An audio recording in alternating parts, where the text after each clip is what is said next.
Assalamualaikum warahmatullahi wabarakatuh. Selamat pagi anak-anak, bagaimana kabarnya hari ini? Semoga pada sehat semua ya. Oke, ini selamat datang di pertemuan pertama materi kelas 11. Nah, untuk pertemuan pertama kali ini, kita akan belajar tentang pendapatan nasional nih. Oke, kita next ya. Nah, di pendapatan nasional kali ini kita akan belajar 6 materi pokok yang meliputi yang pertama adalah pengertian dari pendapatan nasional, yang kedua adalah manfaat dari pendapatan nasional, yang ketiga adalah komponen atau konsep, kemudian metode perhitungan, dan yang kelima adalah pendapatan per kapita, dan yang terakhir adalah distribusi pendapatan. Oke. Nah, kita masuk ke pengertian dari pendapatan nasional. Apa sih pendapatan nasional itu? Pendapatan nasional itu dapat diartikan sebagai jumlah pendapatan masyarakat suatu negara dalam periode tertentu. Biasanya itu dihitung dalam jangka waktu 1 tahun. Pendapatan nasional itu juga bisa diartikan sebagai produksi nasional, yang berarti nilai hasil produksi yang dihasilkan oleh seluruh anggota masyarakat suatu negara dalam waktu tertentu. Nah, pendapatan nasional ini merupakan tolak ukur keberhasilan perekonomian suatu negara. Semakin tinggi pendapatan nasional suatu negara, maka semakin baiklah perekonomian suatu negara tersebut. Begitu juga sebaliknya. Oke, next. Nah, manfaat dari pendapatan nasional itu apa sih? Yang pertama, untuk mengetahui nih struktur perekonomian suatu negara seperti apa. Apakah dia agraris, apakah dia industri, atau yang lainnya. Yang kedua adalah untuk mengetahui tingkat pertumbuhan perekonomian. Karena kan pendapatan nasional ini kan dihitung dalam jangka waktu 1 tahun ya, biasanya. Nah, dalam jangka waktu 1 tahun itu kan nanti bisa diketahui, oh ternyata per tahun itu bisa meningkat atau menurun atau malah fluktuasi kayak gitu. Terus yang ketiga adalah membandingkan keadaan perekonomian dari waktu ke waktu nih, sama seperti yang Bu Risti jelaskan tadi. Karena kan pendapatan nasional itu kan dihitung per tahun gitu kan ya. Kemudian yang selanjutnya adalah membandingkan perekonomian antar negara di dunia. Dan yang terakhir adalah pedoman bagi pemerintah untuk mengambil kebijakan berkaitan dengan pembangunan nasional. Seperti itu. Kemudian next kita akan belajar tentang tujuan mempelajari pendapatan nasional. Nah, tujuan mempelajari pendapatan nasional itu untuk apa? Nah, yang pertama untuk memperoleh taksiran akurat mengenai nilai barang dan jasa yang dihasilkan masyarakat suatu negara dalam 1 tahun. Nah, ini tuh pendapatan nasional itu bisa untuk kita tuh untuk mengetahui kayak gitu, berapa sih barang dan jasa yang dihasilkan suatu masyarakat dalam suatu negara tertentu kayak gitu. Nah, yang kedua adalah membantu membuat rencana dan melaksanakan program pembangunan berjangka untuk mencapai tujuan pembangunan kayak gitu. Terus yang terakhir adalah mengkaji dan mengendalikan faktor-faktor yang mempengaruhi tingkat perekonomian suatu negara seperti itu. Maksudnya faktor-faktor apa sih yang mempengaruhi tingkat perekonomian suatu negara itu bisa naik atau turun. Nah, setelah diketahui nanti itu bisa diketahui melalui perhitungan pendapatan nasional, itu nanti bisa dikaji kemudian dikendalikan untuk meningkatkan perekonomian suatu negara tertentu kayak gitu. Jadi tujuan untuk mempelajari pendapatan nasional itu adalah seperti ini. Kemudian kita next. Nah, selanjutnya adalah konsep pendapatan nasional. Konsep pendapatan nasional ini ada 6. Yang pertama adalah Gross Domestic Product atau dikenal sebagai GDP. Kemudian adalah Gross National Product atau dikenal sebagai GNP. Kemudian ada Net National Product atau dikenal sebagai NNP. Kemudian ada Net National Income atau dikenal sebagai NNI. Kemudian Personal Income atau PI. Dan yang terakhir adalah Disposable Income. Oke, kita masuk ke GDP. Apa sih GDP itu? GDP itu dalam bahasa Indonesia juga dikenal sebagai Produk Domestik Bruto atau PDB. adalah nilai seluruh produksi barang dan jasa di suatu negara selama 1 tahun, baik yang diproduksi oleh perusahaan nasional maupun perusahaan asing yang ada di negara tersebut. Kayak gitu. Nah, rumusnya GDP itu pendapatan WNI di dalam negeri ditambah pendapatan WNA di dalam negeri. Oke, biar lebih paham kita masuk ke konsepnya nih. Jadi konsep GDP adalah seperti ini. Kan ini adalah lingkup negara Indonesia. Negara Indonesia itu kan tidak terdiri hanya terdiri dari warga negara Indonesia saja kan. Ada yang warga negara asing. Jadi di negara Indonesia itu meliputi warga negara Indonesia sama warga negara asing seperti itu. Nah, selain itu juga ada juga warga negara Indonesia yang tinggal di luar lingkupnya negara Indonesia atau dia tinggal di negara asing. Misalnya tinggal di Korea atau di Jepang atau di Eropa atau Inggris seperti itu, ya kan? Nah, konsep dari GDP sendiri itu adalah dia itu memperhitungkan apa yang ada di lingkup negara Indonesia itu sendiri. Misalkan nih, warga negara Indonesia itu dia menghasilkan sebesar 20, kemudian warga negara asing itu menghasilkan 5, dan warga negara Indonesia yang berada di luar negeri itu menghasilkan 7. Kemudian cara menghitung GDP-nya seperti apa? Seperti yang dibilang tadi bahwa kalau GDP itu dia menghitung warga negara Indonesia yang berada di dalam negeri sama warga negara Indonesia asing yang berada di dalam negeri. Jadi yang dihitung itu adalah orang yang berada di lingkup wilayah negara Indonesia, atau dengan kata lain dia tuh dihitung berdasarkan basis wilayah kayak gitu. Nah, jadi perhitungannya adalah ini 20 ditambah 5 sehingga diketahui bahwa GDP-nya 25. Warga negara Indonesia yang berada di luar negeri dihitung atau enggak? Enggak, karena dia tidak masuk ke wilayah negara Indonesia. Seperti itu. Jadi konsepnya seperti itu. Yang dihitung adalah berdasarkan lingkup wilayahnya kayak gitu. Paham ya? Sampai sini paham ya? Oke, kita next. Kemudian adalah Gross National Product. Gross National Product ini bisa juga disebut sebagai produk nasional bruto. Adalah pendapatan nasional dengan menjumlahkan nilai barang dan jasa yang dihasilkan oleh warga negara tersebut, baik yang tinggal di dalam negeri maupun di luar negeri. Oke, kita lihat warga negara yang tinggal di dalam negeri maupun di luar negeri. Oke, kata kuncinya itu ya. Kemudian rumusnya itu adalah GNP sama dengan pendapatan WNI dalam negeri ditambah pendapatan WNI di luar negeri. Atau GNP itu bisa dihitung dengan GDP di plus atau minus dengan pendapatan neto.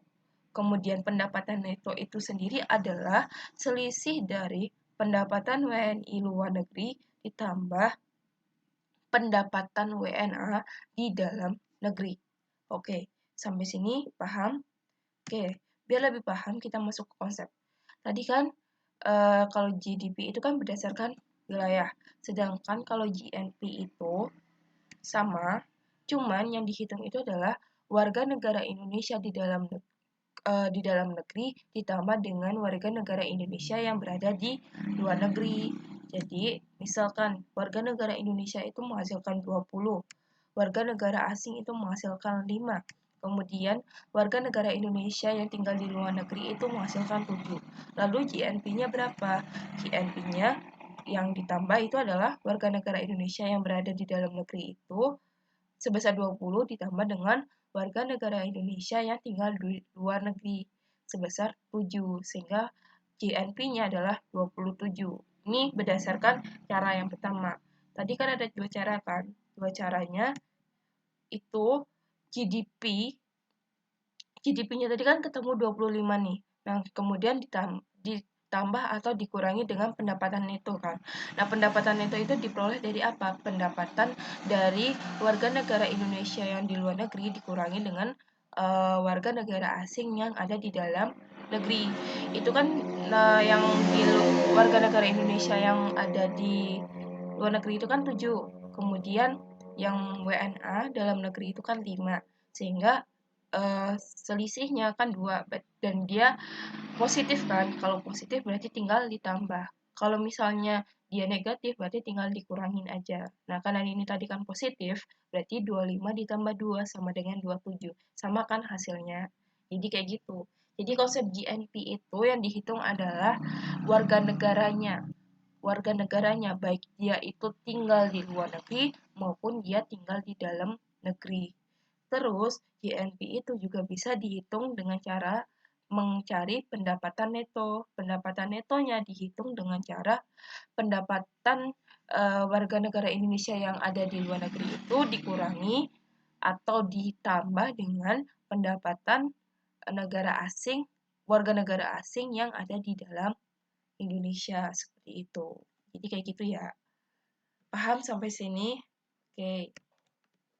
Nah, selanjutnya adalah Net National Product. Net National Product itu apa? Net National Product itu adalah produk nasional neto. Dalam bahasa Indonesianya juga disebut sebagai produk nasional neto atau PNN. Itu merupakan hasil dari JNP yang telah dikurangi dengan penyusutan modal. Kayak gitu. Dalam proses produksi.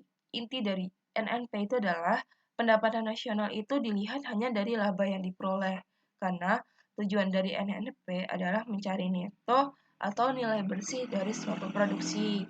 Rumusnya NNP sama dengan JNP dikurangi penyusutan, kayak gitu. Jadi NNP itu dihitung dari JNP yang udah diketahui tadi sebelumnya dikurangi dengan penyusutan, seperti itu.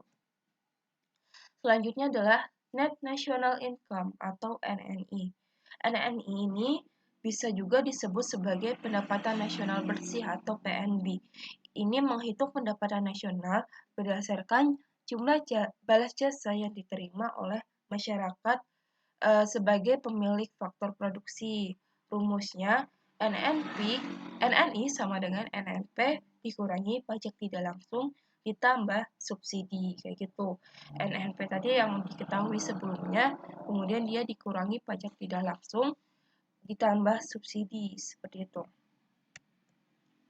Selanjutnya ada personal income atau PI. Personal income ini atau juga disebut sebagai pendapatan perseorangan itu adalah menghitung jumlah pendapatan yang diterima oleh setiap orang tetapi harus dikurangi dengan iuran-iuran dan ditambah dengan pembayaran atau transfer payment seperti itu.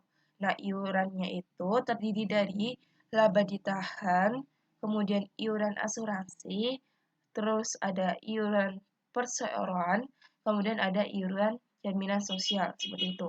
Nah, ini dihafal biasanya keluar nih macam-macam iuran. Kemudian ada transfer payment. Transfer payment itu adalah pembayaran pindahan. Contohnya seperti tambahan penghasilan dan pendapatan lainnya. Nah, rumus dari PI sendiri itu adalah NNI ditambah dengan transfer payment dikurangi dengan iuran, macam-macam iuran seperti itu. Nah, selanjutnya ada disposable income atau DI.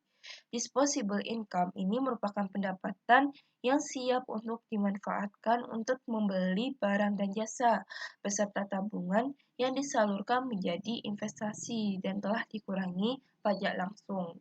Kayak gitu. Jadi, DI itu adalah pendapatan yang siap dimanfaatkan atau dimanfaatkan untuk membeli barang dan jasa atau digunakan untuk investasi seperti itu.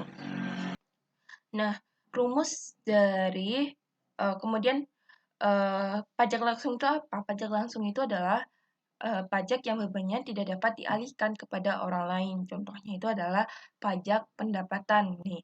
Karena kan setiap orang itu kan punya pendapatan dan kamu tidak bisa dialihkan kepada orang lain kayak gitu. Jadi disebut juga sebagai pajak langsung.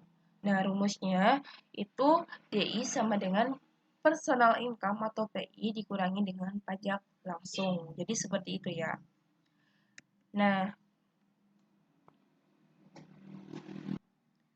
jadi konsep pendapatan nasional itu adalah rumusnya seperti ini. Jadi rumus-rumus sebelumnya itu saling berhubungan, sehingga berhubungan dari awal sampai akhir sehingga menghasilkan yang namanya disposable income.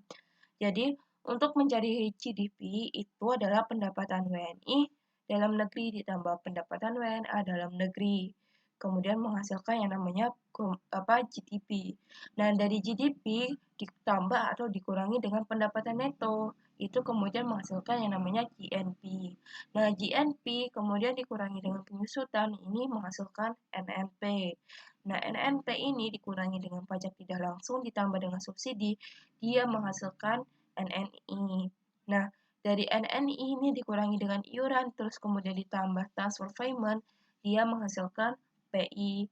Nah, PI ini dikurangi dengan pajak langsung, dia menghasilkan yang namanya disposable income. Jadi seperti itu, dia saling berkaitan kayak gitu. Jadi harus diingat nih rumusnya. Oke. Nah, di sini oke, jadi untuk pembahasan kali ini itu sampai konsep pendapatan nasional terlebih dahulu. Nah, di sini ada latihan soal nih. Ada latihan soal. Coba deh kalian uh, kerjakan terlebih dahulu. Untuk setelah kalian kerjakan, nanti bakal kita bahas di pertemuan kedua. Di pertemuan kedua nanti kita bahas, kemudian kita lanjut ke materi selanjutnya seperti metode perhitungan pendapatan nasional sama distribusi pendapatan kayak gitu. Dan nanti kalian tolong kalian kerjakan terlebih dahulu. Atau kalau misalnya ada yang belum paham, kalian tentang konsepnya kalian boleh tanya dulu ke Bu Rizky atau Bu Mus. Nah, setelah itu baru kalian kerjakan latihan soal ini. Nah, di pertemuan selanjutnya nanti kita bahas soal ini. Oke. Sekian pertemuan kali ini. Kurang dan lebihnya Bu Rizky mohon maaf. Sekian, wassalamualaikum warahmatullahi wabarakatuh.